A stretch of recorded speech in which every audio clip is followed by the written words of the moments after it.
लगभग 900 वर्ष पुरानी बात है। तलाविया में एक बच्चे का जन्म हुआ। जन्म के समय ही वह शिशु बहुत बड़ा था। उस भीमकाय शिशु को देखकर उसकी दादी खुशी से चिल्लाई। उसने प्रसन्नता से कहा, अरे देखो, यह लड़का कितना बड़ा है। मेरी बात समझ लो, बड़ा होकर यह संसार। बच्चे के पिता ने कहा, तुमने ठीक कहा माँ, मेरे बेटे पर अवश्य ही महान ज़ारान की कृपा है। इसका नाम तो ज़ोरान ही होना चाहिए। ज़ारान का जन्म 2000 वर्ष पहले हुआ था। वह एक महान योद्धा था। उसने कई दैत्यों और दानवों से लड़ाई कर उन्हें पराजित किया था। आक्रमण से बचाया था। तलाविया के लोग उसे देवता समान पूजते थे। तलाविया का हर युवक ज़ारान के समान बहादुर और शक्तिशाली बनने का सपना देखता था। हर पिता चाहता था कि उसका पुत्र ज़ारान जैसा निडर और ताकतवर हो। ज़ोरान बड़ा हुआ।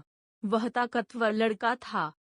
अभी वह 14 वर्ष का भी न हुआ था, पर 7 फुट से अधिक लंबा था। वह एक बैल समान मजबूत और तगड़ा था। कुल्हाड़ी के एक वार से वह एक बड़ा पेड़ काट सकता था। निहत्थे ही वह एक भारी भरकम भालू से लड़ सकता था और उसे मार सकता था। ज़ोरान का पिता एक सीधा साधा चरवाहा था। उसकी इच्छा थी ज़ोरान भी उसकी भांति चरवाहा बने और भेड़ बकरियों की देखभाल करे। परंतु ज़ोरान सिपाही बनना चाहता था। वह सेना का सिपाही बन देश के शत्रुओं से लड़ना चाहता था। वह दैत्यों से लड़ना चाहता था। अपने देश तलाविया की रक्षा करना चाहता था और ज़ारान की तरह एक महान योद्धा बनना चाहता था। एक दिन अपने पिता को बताए बिना वह तलाविया के राजा के सामने उपस्थित हो गया। राजा उसे देखकर बहुत प्रसन्न हुए और बोले, मेरे बच्चे, तुम्हें तो हमारी सेना का सिपाही होना चाहिए। हमारी सेना को तुम जैसे बहादुर और शक्तिशाली युवकों की आवश्यकता है। महाराज, मेरे पिता की इच्छा है कि मैं उनकी भेड़ बकरियों की देखभाल करूं। मैं अपने पिता की आज्ञा का पालन ही करूंगा। मैं उन्हें दुखी नहीं कर सकता। ज़ोरान ने कहा, हम तुम्हारे पिता से बात करेंगे। हमें विश्वास है कि वह हमारा अनुरोध स्वीकार कर लेंगे और तुम्हें सिपाही बनने की अनुमति दे देंगे। राजा ने कहा। ज़ोरान के पिता राजा का कहा न टाल सके और उन्होंने अपने बेटे को सिपाही बनने की अनुमति दे दी। ज़ोरान की खुशी का ठिकाना न था। वह तलाविया के सेना का एक सिपाही बन रहा था। 3 वर्षों तक उसने कड़ी मेहनत की। तलवार चलाना सीखा, तीर चलाने सीखे, भाले और गदा से युद्ध करना सीखा, घुड़सवारी करना, रथ चलाना, बिना किसी शस्त्र के लड़ाई करना, दिन में लड़ना, रात के अंधेरे में लड़ना, सब कुछ उसने पूरी लगन और मेहनत से सीखा। 3 वर्षों के कड़े प्रशिक्षण के बाद वह हर शस्त्र के साथ लड़ने में पूरी तरह सक्षम हो गया। वह एक भयंकर योद्धा बन गया था।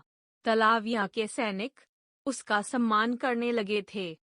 कई तो उससे ईर्ष्या भी करते थे। राजा भी उसे देखकर बहुत प्रभावित हुए। उन्होंने उसे अपना अंगरक्षक बना लिया। राजा का अंगरक्षक बनना एक सैनिक के लिए सम्मान की बात थी। परंतु ज़ोरान प्रसन्न न हुआ। वह अंगरक्षक बनने के बजाय देश की सीमा पर जाकर शत्रुओं का सामना करना चाहता था। प्रशिक्षण की समाप्ति पर वह अपने परिवार से मिलने अपने गांव गया। उसके पिता उसे देख कर प्रसन्न हुए और बोले, अब मुझे लगता है कि सैनिक बनने का तुम्हारा निर्णय सही था। चरवाहा बनकर तुम अपना जीवन व्यर्थ ही गंवा देते। मैं जानता हूँ कि प्रशिक्षण के समय तुमने कड़ी मेहनत की थी। अब एक अच्छा सिपाही बनना, शत्रु के साथ सिंह समान लड़ना, कभी हार न मानना। देखना, महान ज़ारान की कृपा से एक दिन सब तुम्हारी शक्ति से डरेंगे और तुम्हारी बहादुरी का सम्मान करेंगे। ज़ोरान राजा के अंगरक्षक के रूप में काम करने लगा। दिन बीते, सप्ताह बीते, माह बीते, सब और शांति थी।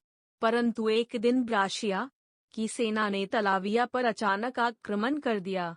तलाविया और ब्राशिया के बीच 100 वर्षों से कोई लड़ाई नहीं हुई थी, अतः सीमा पर तलाविया का प्रबंध थोड़ा ढीला हो गया था। ब्राशिया का नया राजा यंगहार्स महत्वाकांक्षी था। गुप्तचरों ने उसे बताया था कि पूर्वी सीमा पर तलाविया की सैन्य शक्ति कमजोर थी। तलाविया की लापरवाही से उत्साहित होकर यंगहार्स ने हमला कर दिया। तलाविया के सैनिक युद्ध के लिए तैयार न थे, परंतु वह सब बहुत बहादुरी से लड़े। हार निश्चित लग रही थी। लड़ाई शुरू होते ही टुकड़ी के नायक ने एक सैनिक राजमहल की ओर दौड़ा दिया था। उस संदेशवाहक ने राजा को आक्रमण की सूचना दी और निवेदन किया कि तुरंत कुछ सैनिक सीमा की सुरक्षा के लिए भेजे जाएं।